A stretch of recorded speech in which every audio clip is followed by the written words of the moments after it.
When my wife of 50 years passed away, I sat in the lawyer's office expecting closure, but instead I was handed an old moth-eaten coat. My son-in-law Preston laughed right in my face. He looked at me with pure disgust and told me that this was all I was worth. He proudly declared that the $8 million of our family estate belonged to him now. I walked out into the freezing Chicago night with nothing but that old coat to keep me warm. But when I put it on, I heard a strange crinkling sound in the shoulder pad. I ripped the seam open and found a heavy brass key along with a letter from my dead wife. A letter that proved my son-in-law had just walked right into a trap we set for him. Before I tell you the rest of this story, let me know where you are watching from in the comments below. Hit like and subscribe if you believe that greed always digs its own grave. Now let me take you back to that room. The leather chairs in Attorney Davis' office were cold and stiff. The mahogany walls felt like a prison closing in on me. Across from me sat my daughter Maya and her husband Preston Sterling. Preston was 40 years old, wearing a tailored Italian suit and a smirk that he barely bothered to hide. He was a white investment broker who always thought he was the savior of our family. He sat with his legs crossed, checking his expensive watch every 2 minutes, as if my wife's final wishes were cutting into his highly valuable time.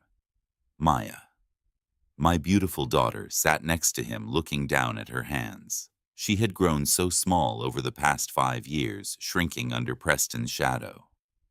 I am Curtis Robinson, 75 years old. A black man who spent 40 years turning wrenches and building a real estate empire in Chicago from the ground up alongside my brilliant wife, Vivian. But nobody in that room knew the real truth about my wealth.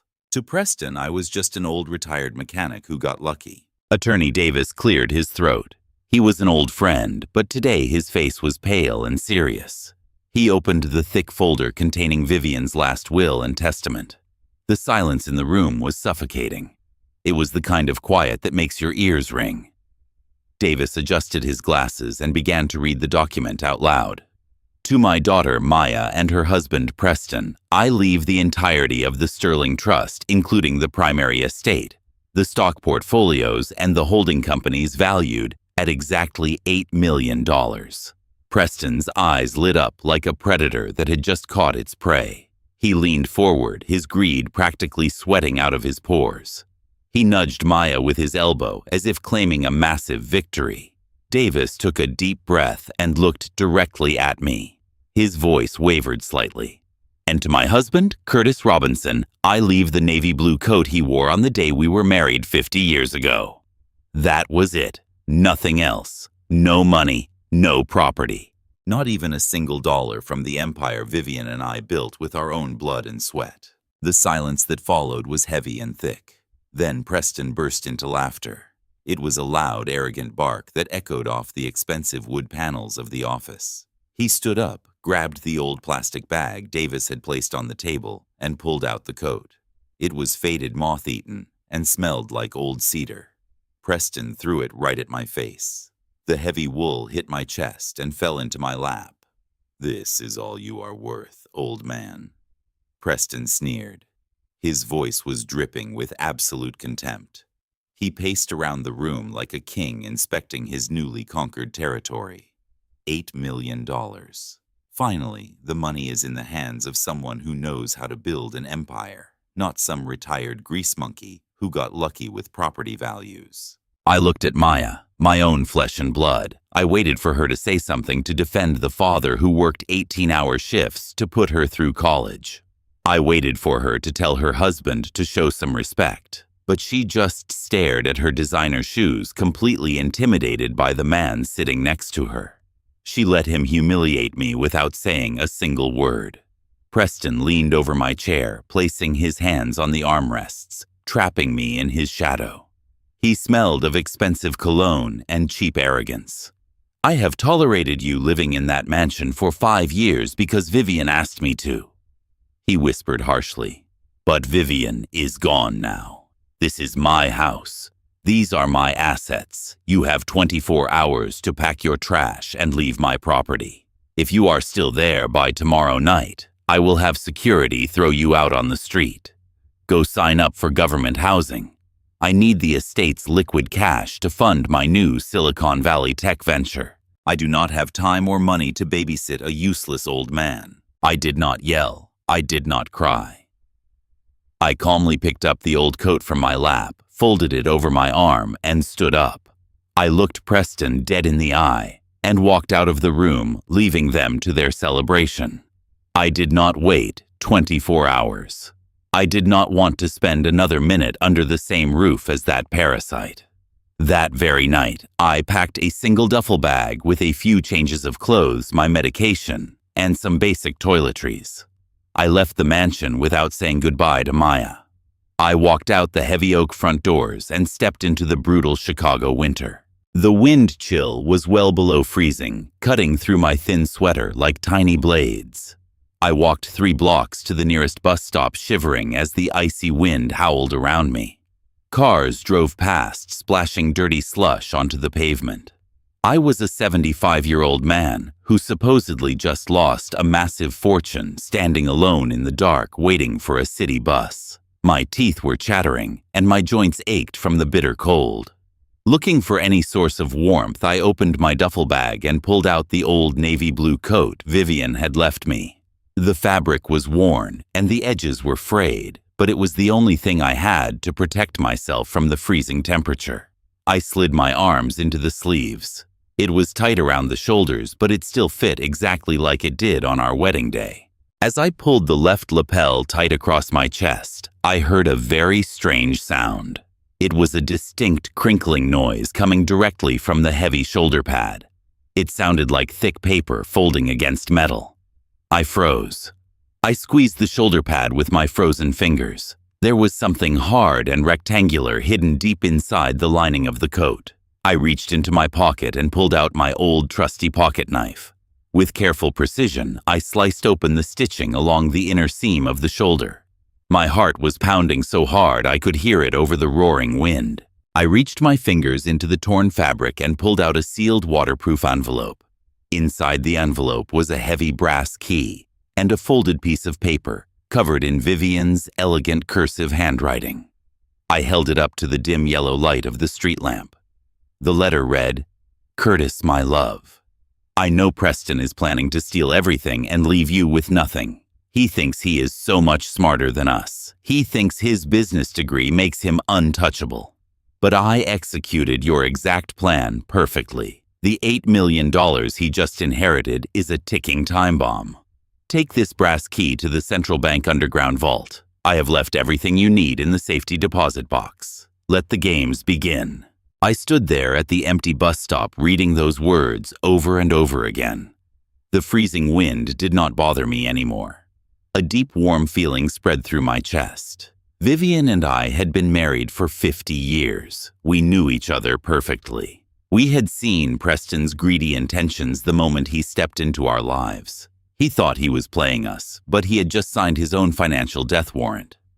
I slipped the letter and the heavy brass key deep into my pocket. I looked up at the dark city sky and smiled. Preston Sterling wanted an empire, but what he really inherited was an absolute nightmare. My phone vibrated in my pocket. It was a text message from Preston gloating about his new wealth. He had no idea what was coming. The morning sun had barely crested over the freezing Chicago skyline when my cheap prepaid phone began to buzz. I was sitting on a hard wooden bench in a rundown diner, drinking a cup of bitter black coffee, just trying to stay warm. I looked down at the cracked screen and saw Preston's name flashing. I took a slow, deep breath, steadying my nerves, and answered the call. The sound of his smug, arrogant laughter came pouring through the speaker before he even said a single word. "Curtis, old man," he sneered, his voice absolutely dripping with condescension and privilege. "I certainly hope you found a nice warm dumpster to sleep in last night." I did not respond. My silence only seemed to encourage his cruelty. "I just called to give you a little update on your pathetic situation," Preston continued. "I spent the entire morning restructuring the estate. As the sole legal executor, I have officially canceled your dependent health insurance policy. Those premium medical benefits are for people who actually contribute to society, not parasites who live off their daughters. You are entirely on your own now. Go sign up for government housing or Medicaid or whatever it is people like you do." My jaw tightened, but I kept my voice perfectly flat and calm. "You canceled my medical coverage?" I asked, making sure to sound as vulnerable and defeated as possible. "Absolutely." Preston laughed a sharp, ugly sound. "I need every single drop of the estate's liquid cash. I am currently funding my new Silicon Valley tech venture. I am taking this $8 million and turning it into $50 million. I cannot have an old retired mechanic draining my resources with his constant doctor visits and arthritis pills." The absolute arrogance of this man was staggering. He truly believed he was a financial genius. He truly believed he had completely conquered me. I listened to him gloat for another 2 minutes, letting him inflate his own massive ego. He told me to never call Maya again. He told me I was dead to their family. Then he hung up, leaving me listening to a dead dial tone. I placed the phone down on the diner table and took another slow sip of my coffee. Preston thought he was kicking a dog while it was down, but he was actually just sealing his own permanent fate. Later that afternoon, I took a crowded city bus down to the south side of Chicago. I walked through a neglected neighborhood that most people from Preston's privileged world would be utterly terrified to even drive through. I arrived at a rundown brick apartment building with peeling paint on the window frames and a flickering light bulb in the main hallway. The air inside smelled of damp wood and old cooking oil. I carried my single duffel bag up 3 flights of creaky stairs, acting exactly like the tired, broken old man everyone thought I was. A young woman coming down the stairs looked at me with deep, genuine pity in her eyes, offering a sad little smile. She saw a poor senior citizen who had lost everything in the world. But what that woman did not know, and what Preston certainly did not know, was that I actually owned this entire apartment complex. I owned this building and 4 others on the exact same street. They were all held under a heavily guarded limited liability company that Vivian and I had set up 20 years ago just in case we ever needed to disappear. I unlocked the door to Unit 42 and stepped inside. The apartment was sparsely furnished, but completely safe and secure. I placed my bag on the worn-out sofa and walked over to the window looking down at the gritty street below. I was perfectly fine playing the role of a defeated old man living in the shadows. In the art of war, the greatest advantage you can ever have is making your enemy believe you are weak and powerless. Preston was currently busy celebrating his massive inheritance, drinking expensive imported champagne, and bragging to his wealthy elite friends. He thought I was sitting in this dingy room, crying over my lost life. But I was not crying. I was simply waiting patiently for the banks to open. The very next morning, I put on the old navy blue coat my wife had left me. I walked out of the South Side and took a train straight into the wealthy financial district of downtown Chicago. I stood in front of the towering polished glass doors of the central bank. Inside it was a pristine world of shiny marble, quiet whispers, and extreme generational wealth. I walked right past the regular teller lines and headed straight for the private client services desk. The young man behind the counter looked at my faded, moth-eaten coat with a distinct hint of disdain, clearly thinking I was a homeless man who had wandered in from the cold. "Can I help you, sir?" he asked, his tone dripping with fake corporate politeness. I reached into my coat pocket and placed the heavy brass key onto the polished granite counter. "I am here to access a private underground vault," I said smoothly. I gave him the specific 12-digit identification code Vivian had memorized and passed on to me in her letter. The young man's arrogant expression vanished instantly. He swallowed hard, stood up incredibly straight, and addressed me as sir with genuine fear and respect. He personally escorted me past the armed guards to a private elevator that took us deep beneath the bustling city streets. We walked through a thick steel vault door into a silent, heavily secured room. He left me entirely alone with a long metal safety deposit box. I inserted the brass key, turned it, and heard the heavy mechanical click echo in the quiet room. I opened the lid. Inside, I found exactly what Vivian had promised. There was a sleek, encrypted digital drive and a thick stack of heavily redacted financial blueprints tied together with a black ribbon. My hands shook slightly as I touched the papers. This was the final brilliant masterpiece my wife had orchestrated before she passed away. I placed the drive and the documents carefully into my bag, locked the empty box, and walked back out into the cold city air, carrying the ultimate weapon capable of destroying my son-in-law. As soon as I got back to my secure apartment, I pulled out my laptop and plugged in the encrypted drive. I typed in our wedding anniversary date as the password, and the files immediately unlocked. The screen flooded with complex spreadsheets, foreign bank statements, and hidden accounting ledgers. Vivian had spent the last 2 years of her life quietly hiring ruthless forensic accountants to dig deep into Preston's private financial life. As I scrolled through the organized files, the full terrifying truth of my son-in-law's actions came out into the light.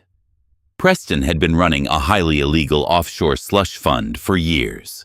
He was quietly skimming money from his own wealthy clients and hiding it in overseas accounts to avoid paying federal taxes. But that was not even the best part. The real genius was what Vivian had done to the $8 million estate before she died. The beautiful mansions, the stock portfolios, and the holding companies Preston had so eagerly claimed were not free and clear. Vivian had deliberately cross-collateralized our entire visible estate with $12 million in incredibly toxic defaulting commercial real estate debt. She had legally tied our visible assets to a massive, rapidly sinking ship. By eagerly signing the unconditional inheritance papers to completely bypass me, Preston had legally absorbed every single penny of that toxic debt. He did not read the fine print because he was too greedy, too arrogant, and too impatient to wait 30 days for a standard audit. He wanted the money in 24 hours. Now, my racist entitled son-in-law was not just completely broke. He was personally and legally responsible for $12 million in mafia-backed corporate debt. The dangerous people he now owed money to were not the kind of people who send polite collection letters in the mail. They were ruthless people who broke legs and ruined lives. I sat back in my chair and let out a deep, genuine laugh that echoed off the apartment walls. The blue glow of the laptop screen illuminated the dark room. Preston thought he was a Silicon Valley genius. He thought he had successfully left me with absolutely nothing but a moth-eaten coat. But my beautiful, brilliant wife had handed him a financial grenade, and his own greed had forced him to pull the pin. A full month went by in complete silence. I spent my days inside Unit 42, drinking cheap coffee and watching the winter snow bury the south side of Chicago. I knew Preston was out there suffocating under the crushing weight of the trap my wife had left him. I just had to wait. Then, on a freezing Tuesday afternoon, a loud, aggressive knock pounded against my thin wooden door. I did not rush. I walked slowly to the door and unlocked the deadbolt. Standing in the grimy hallway was my daughter Maya and my son-in-law Preston. Preston did not look like the untouchable Silicon Valley genius anymore. His designer suit was wrinkled.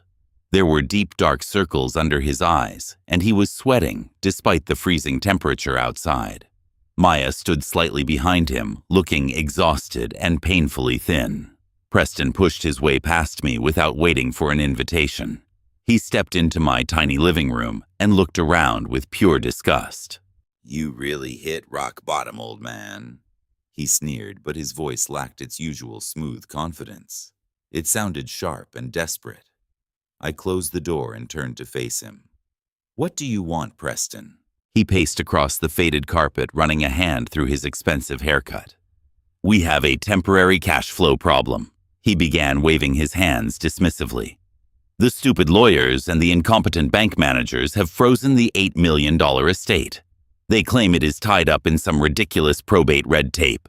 I need liquid cash right now to keep my new investment firm afloat until the funds clear." He stopped pacing and pointed a trembling finger at my chest. "Maya tells me you receive a guaranteed mechanic pension of $3,000 every single month. I need you to sign that pension over to me today. I will use it as collateral for a quick bridge loan from a private lender. I will pay you back once my inheritance is unlocked. You owe me this much for letting you live in my house for 5 years." I stared at him, letting his desperate words hang in the stale air of the apartment. He was completely trapped. The banks had frozen the estate because the $12 million in toxic debt had triggered an automatic default investigation. Preston was bleeding money, and he had nowhere else to turn. He had come to the very man he threw out onto the street to beg for pennies. I walked over to my small kitchen counter, poured myself a glass of tap water, and took a very slow sip. "No," I said. It was a single quiet word, but it hit Preston like a physical blow. His face turned a deep shade of crimson. His jaw clenched so tight I thought his teeth might shatter. "What did you just say?" he whispered dangerously. I looked him dead in the eyes. "I said no, Preston. I am not signing my pension over to you. You made it very clear that I am dead to your family. You told me to sign up for government housing, so you can go to the government for your bridge loan. Get out of my apartment." Preston completely lost his mind. He lunged forward, stopping just inches from my face. The mask of the polished investment broker vanished entirely, exposing the ugly, entitled bigot hiding underneath. "You arrogant, ungrateful old fool," he screamed, spit flying from his lips. "You should be begging on your knees, thanking me for everything I have done. I married your daughter. I elevated this pathetic family out of the ghetto. I brought class and actual wealth into your miserable lives. You are nothing but an ignorant grease monkey who got lucky. Without me, your daughter would be nothing. Without me, your legacy is absolutely zero. I am a sterling. You owe me everything." Maya let out a small choked gasp, covering her mouth with her hands, but she did not step forward to stop him. She was completely paralyzed by his rage. I did not flinch. I did not raise my voice. I did not blink. I just stared at him with cold, dead eyes. I had dealt with ruthless mafia bosses and corrupt politicians in my real estate days. A desperate, crying coward in a wrinkled suit did not intimidate me. I just let him scream until his lungs burned. I let him expose his true racist nature right in front of his wife. "You are nothing without me," Preston kept shouting, his voice cracking with pure panic. "You hear me? Nothing." Before he could hurl another insult, his expensive smartphone began to ring violently in his pocket. He pulled it out and looked at the screen. All the color instantly drained from his face. His anger evaporated into sheer terror. He swallowed hard, his hands visibly shaking. "I need to take this urgent business call," he muttered, his voice suddenly weak. "Do not move. I am not done with you." He turned around and practically ran out the front door, stepping into the dirty hallway to answer the phone in private. I knew exactly who was calling him. It was the private debt collectors. They were coming for their money, and Preston had nowhere to hide. The heavy apartment door clicked shut, leaving Maya and me completely alone in the quiet living room. The silence was heavy, suffocating, and filled with years of unspoken words. Maya kept her eyes glued to the floor, refusing to look at me. She was trembling, clutching her designer handbag tightly to her chest. I did not lecture her. I did not scream at her for letting her husband disrespect her father. I knew she was already living in her own personal hell.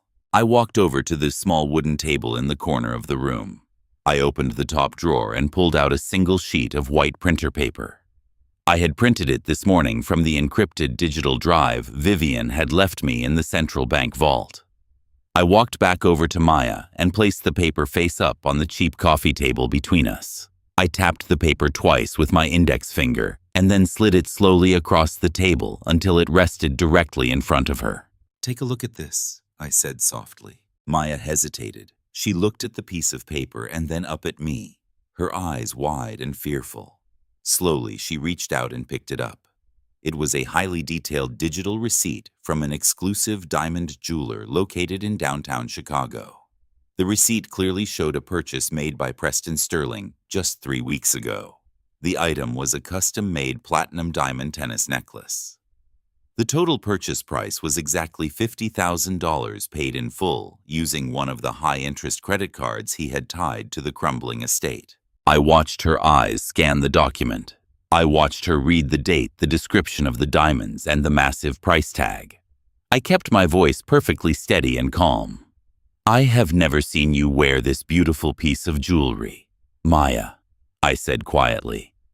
"A $50,000 diamond tennis necklace is not something you leave sitting in a box. Was it a gift for someone else?" I let the question float in the air like a poisonous cloud. I knew Preston had not bought that necklace for his wife.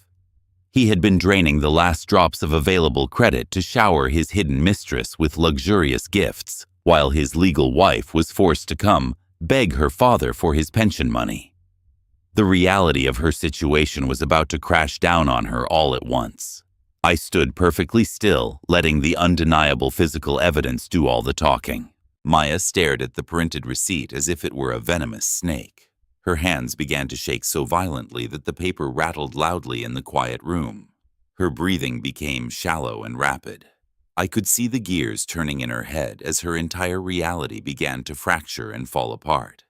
She was remembering all those times Preston came home past midnight, claiming he was exhausted from urgent late-night investment meetings.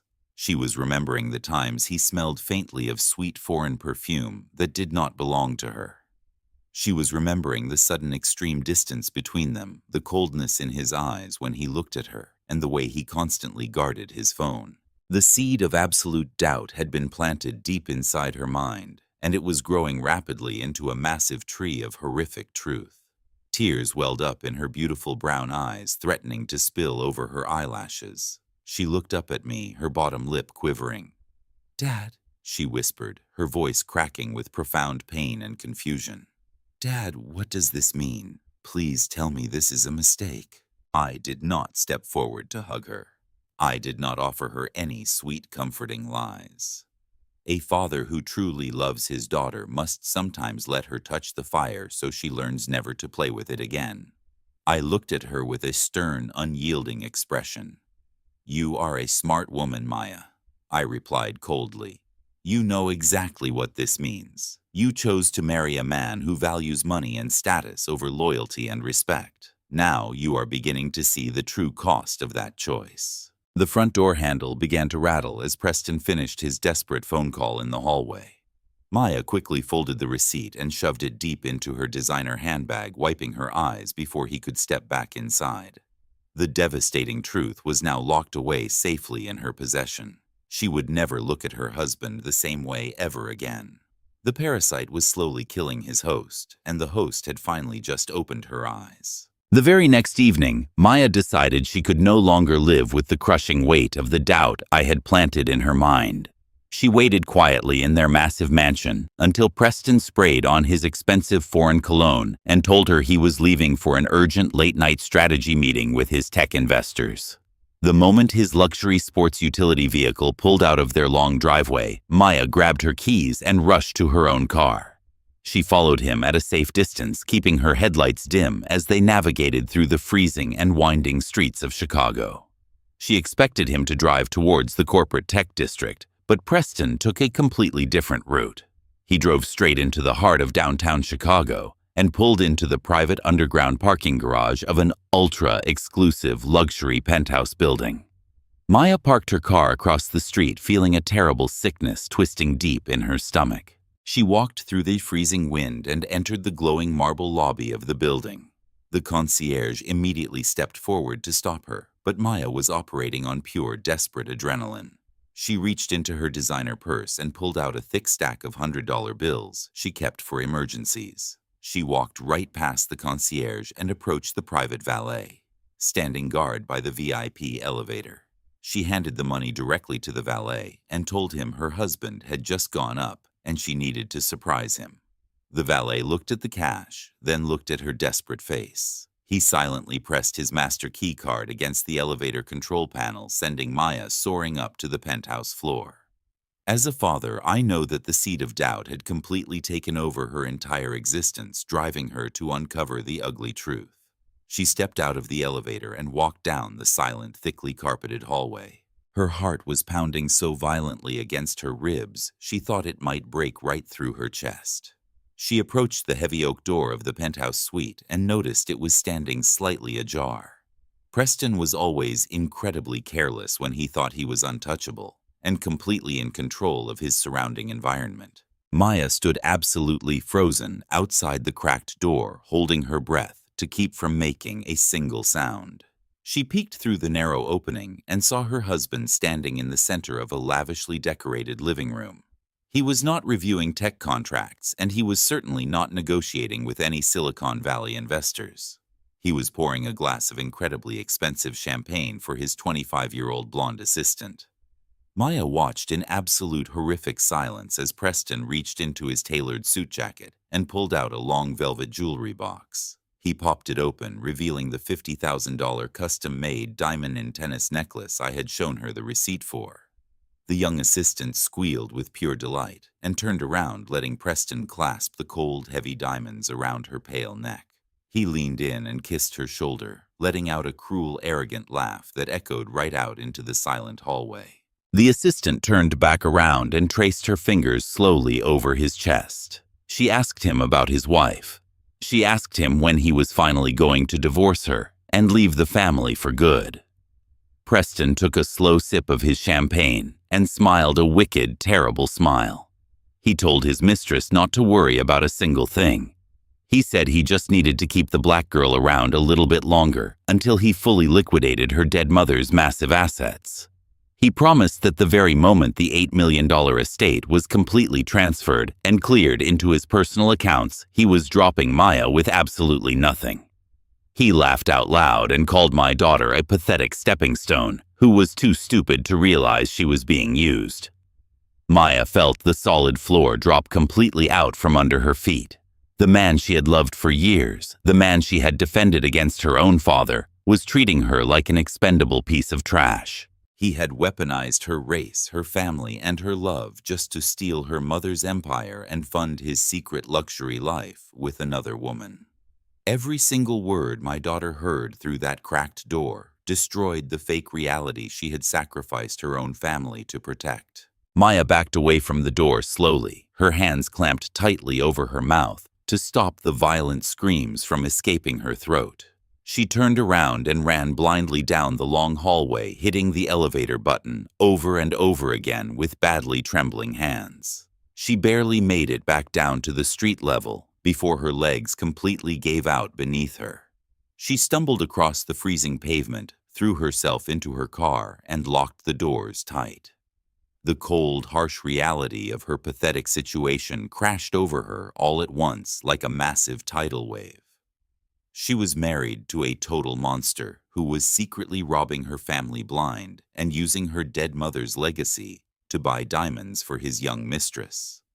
She started hyperventilating, gripping the steering wheel so hard her knuckles turned white. The leather wheel became slick with her sweat and her bitter tears.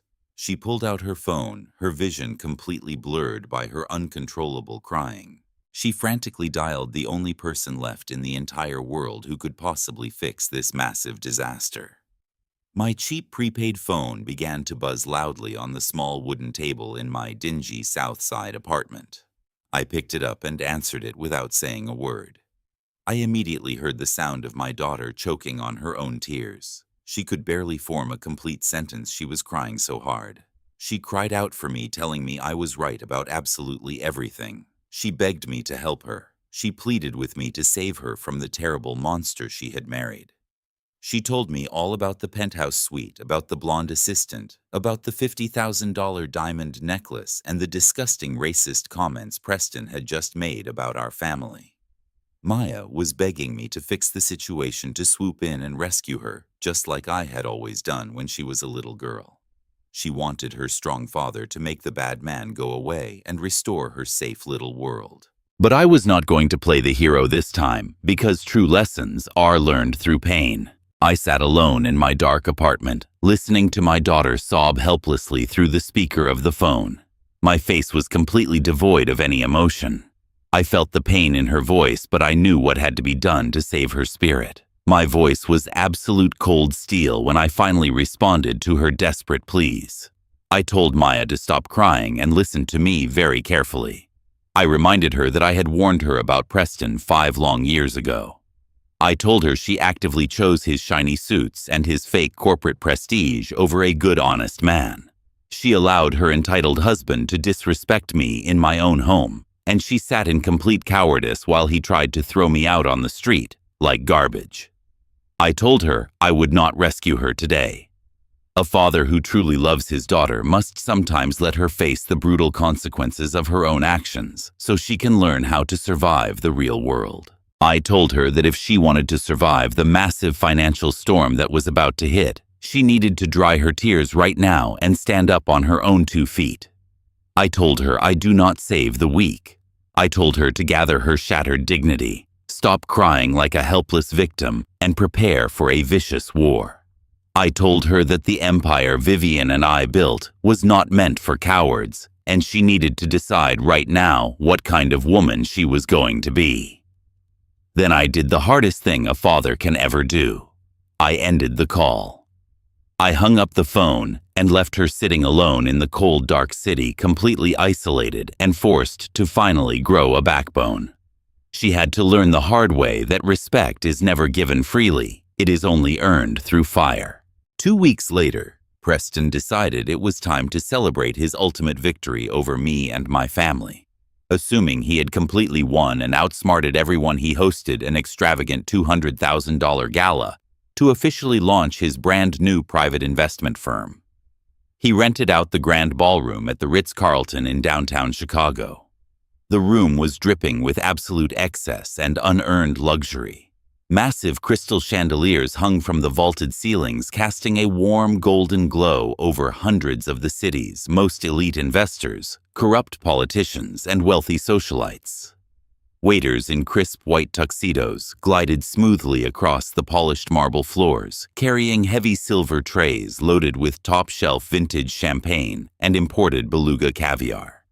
Preston was completely in his element, surrounded by people he thought he finally belonged with. He was wearing a custom-tailored velvet tuxedo with a silk bow tie, shaking hands and laughing loudly with men who only cared about the bottom line. He was boasting about his vast new resources and promising double-digit returns to anyone willing to invest in his tech venture. But what none of those wealthy guests knew was that Preston was completely and utterly broke. He had paid for this entire lavish event using a thick stack of high-interest corporate credit cards. He was blindly banking on the $8 million estate clearing probate court the very next morning. He had bet his entire existence on my dead wife's money, believing he was just hours away from becoming a legitimate king of the financial district. He stood near the center of the room with a crystal flute in his hand, projecting the flawless image of a self-made genius who had conquered the world. He had even hired a professional photography crew to capture his grand moment of triumph for the local business magazines. He was so consumed by his own massive ego and deeply rooted arrogance that he did not even realize the ground beneath his expensive leather shoes was already crumbling into dust. The financial trap Vivian and I had carefully set was fully primed and ready to snap shut. All I had to do was walk in and pull the final lever to destroy his life. I arrived at the Ritz-Carlton just as the heavy grandfather clock in the lobby struck 9. But I was definitely not wearing the faded moth-eaten coat that Preston had thrown at my face in the lawyer's office a month ago. I pulled up to the grand entrance in a sleek black chauffeur-driven Maybach. The valet rushed forward immediately to open the heavy car door, and I stepped out into the crisp, freezing Chicago night air. I was wearing a flawless $10,000 bespoke suit tailored specifically to my exact measurements by the best clothier in the city. The dark charcoal wool draped perfectly over my broad shoulders, completely transforming me from a broken retired mechanic into the ruthless real estate titan I had always secretly been. I adjusted my silk tie and walked calmly through the towering glass doors of the luxury hotel. The upbeat music from the grand ballroom echoed down the wide marble corridor, drawing me closer to the confrontation. I pushed past the velvet ropes at the entrance and stepped into the blinding light of the gala. It only took a few seconds for Preston to spot me in the massive crowd. He was standing near a towering swan ice sculpture talking to a group of arrogant banking executives when his eyes locked onto mine. All the color instantly drained from his face, replaced quickly by a deep, violent shade of red. The veins in his neck bulged as he excused himself abruptly and stormed across the marble floor. He marched directly toward me with his fists clenched tightly at his sides. He intercepted me just inside the main entrance, his eyes burning with pure, unadulterated hatred. "What the hell are you doing here?" he hissed through gritted teeth, trying desperately to keep his voice low so his elite guests would not hear the panic in his tone. "Did you rent that suit with a payday loan, old man? You have absolutely no right to be here ruining my night." He turned around frantically and waved his hand at two massive security guards standing near the ballroom doors. "Security," he barked loudly, his voice cracking with fear. "Get this garbage out of here right now. He does not belong here." The two heavy-set security guards took a step forward, ready to grab my arms, but they immediately stopped dead in their tracks when I raised a single hand. I did not flinch. I did not back away. I simply looked at the guards with the cold, dead stare of a man who owned half the commercial buildings on the south side of Chicago. I exuded an aura of absolute untouchable authority that Preston could never buy with a stolen credit card. The guards looked at my $10,000 suit, looked at my calm, unbothered expression, and wisely decided to step back into their corners. They were not going to touch me and risk losing their jobs over a trivial dispute. Preston stared in sheer disbelief, his jaw hanging slightly open as his false authority completely evaporated in front of his own eyes. I did not waste a single breath arguing with a coward in a velvet tuxedo. I simply stepped around him, brushing my tailored shoulder against his chest, and walked straight into the heart of the grand ballroom.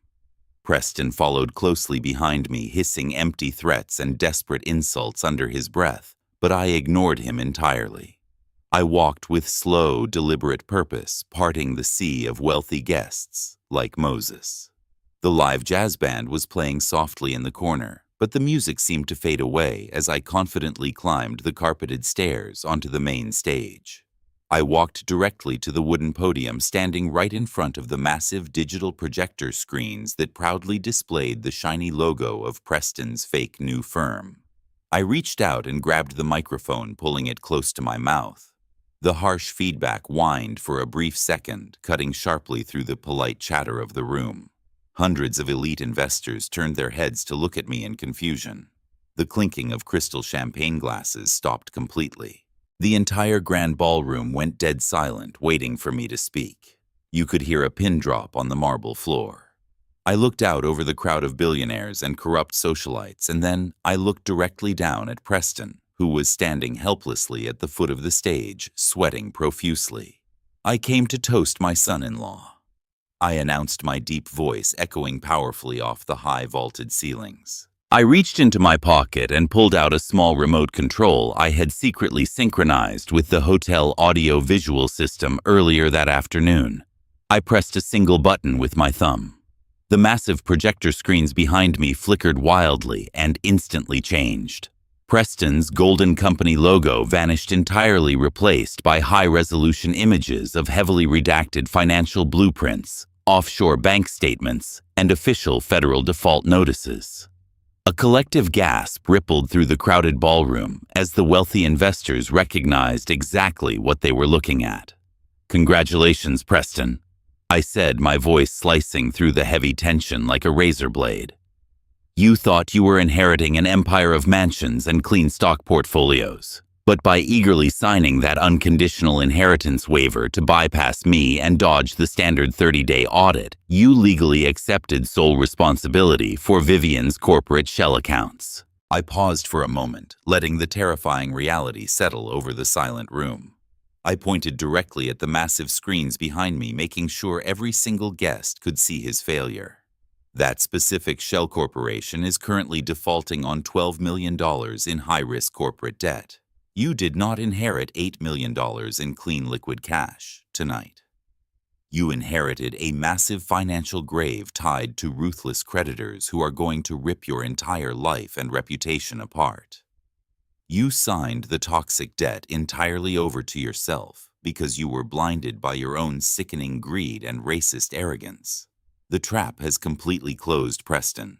You are officially bankrupt, and your new company is dead before it even opened its doors." The entire grand ballroom descended into absolute chaos the moment my words echoed across the marble floor. Preston stumbled backward as if he had been physically struck by a heavy blow. His face twisted into a mask of pure terror and uncontrollable rage. He spun around blindly, and his shoulder crashed hard into a massive towering pyramid of crystal champagne glasses. The entire structure collapsed instantly, sending hundreds of expensive glasses shattering loudly against the polished floor. The wealthy investors and elite socialites screamed and scrambled backward, trying to protect their expensive clothes from the flying shards of crystal and spilled alcohol. Preston did not even notice the destruction he had just caused. He pointed a trembling finger at me and began to scream at the top of his lungs. He shouted that everything I said was illegal and impossible. He yelled that he had a team of high-priced lawyers who would sue me for every single penny I owned.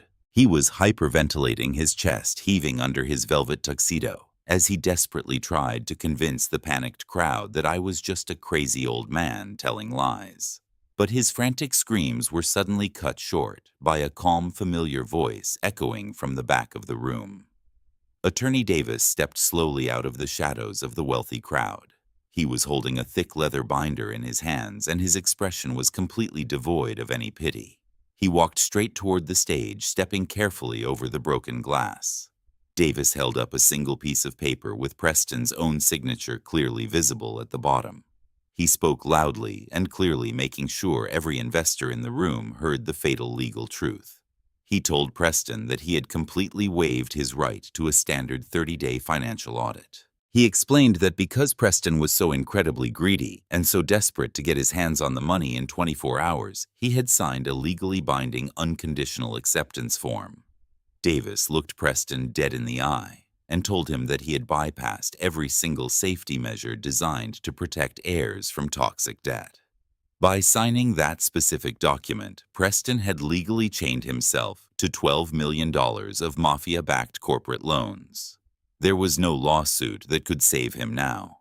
He had built his own trap and locked the door from the inside. I stood confidently on the main stage, looking down at the pathetic, broken man who had tried to throw me out onto the freezing streets just a few weeks ago. The elite investors who had been shaking Preston's hand and praising his fake genius mere minutes ago were now actively backing away from him as if he were carrying a deadly contagious disease. No one wanted to be anywhere near a man who owed $12 million to the criminal underworld. I leaned closer to the microphone, preparing to deliver the final killing blow to his massive ego. I spoke slowly and deliberately, letting every single word sink deep into his shattered reality. I asked him if he really thought he had taken my $8 million fortune so easily. I watched his eyes widen in fresh horror as I revealed the absolute masterpiece of my late wife's planning. I told him that Vivian and I had seen his greedy intentions from the very first day he stepped into our family. I explained that exactly 6 months before she passed away, Vivian and I legally transferred every single clean asset, every profitable property, and every legitimate dollar into a blind, irrevocable trust, completely under my name. The vast wealth of our real estate empire was locked safely away behind impenetrable legal walls that no greedy son-in-law could ever touch. I told Preston that the estate he had fought so hard to inherit was nothing but a hollow, rotting shell deliberately designed to look like a gold mine. We had drained all the actual value out of it and replaced it with a ticking financial time bomb. He thought he was outsmarting a retired mechanic, but he had actually been outplayed by two people who spent 40 years surviving the most ruthless business environments in Chicago. He had inherited an empty ghost company tied exclusively to toxic, collapsing debts. The realization washed over his pale, sweating face. He finally understood that the faded, moth-eaten coat he had thrown at my face was not a symbol of my poverty. It was a distraction. While he was laughing at an old piece of wool, I was quietly holding the keys to an absolute fortune. He had traded a life of true wealth and family for a lifetime of inescapable debt, simply because he was too arrogant to respect the people who built the empire.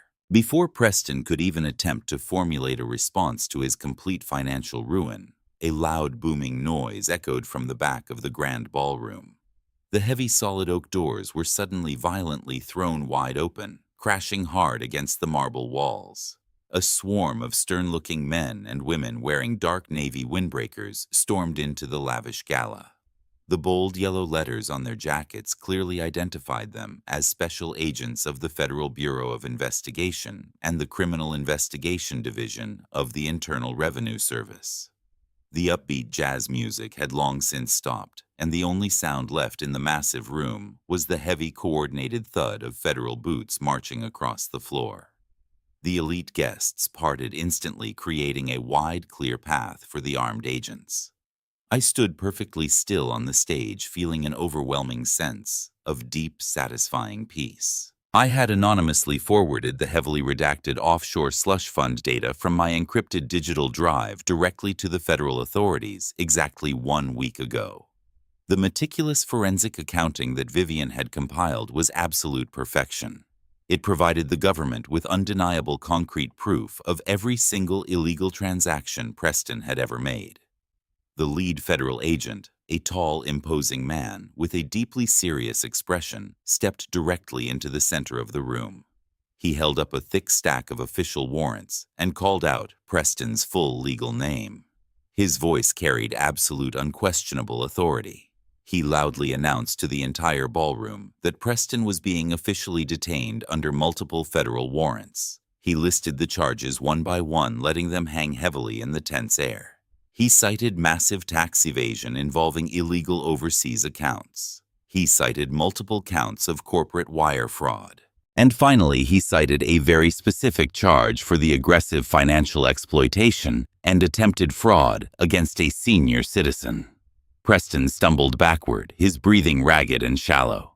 He looked like a cornered animal, realizing there was absolutely no escape from this nightmare.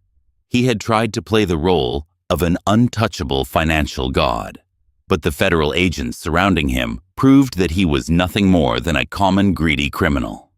The walls of his fake reality had completely collapsed, and the law had finally arrived to collect the massive debt he owed to society.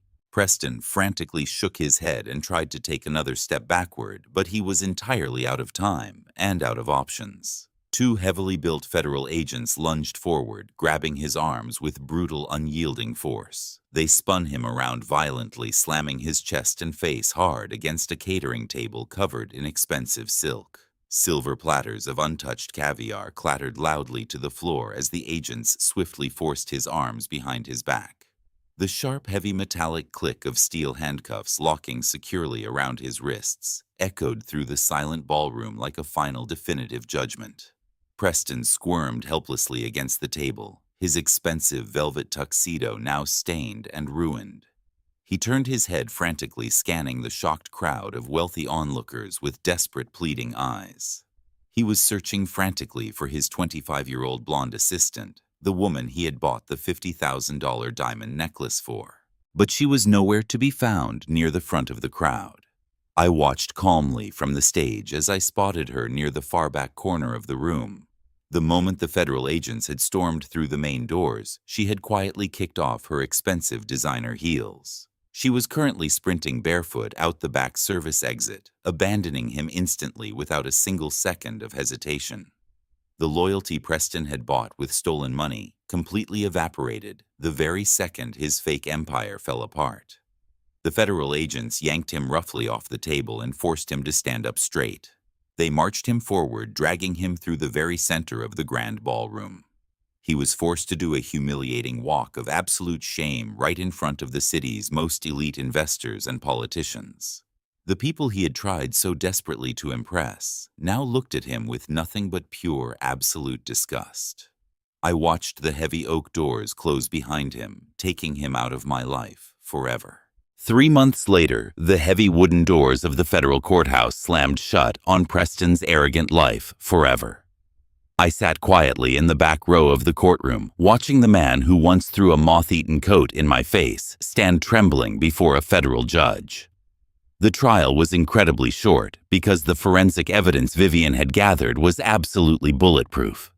There were no expensive defense lawyers left to save his skin. The judge looked down from the high bench with utter disgust and sentenced Preston Sterling to 15 long years in a federal penitentiary without the possibility of early parole.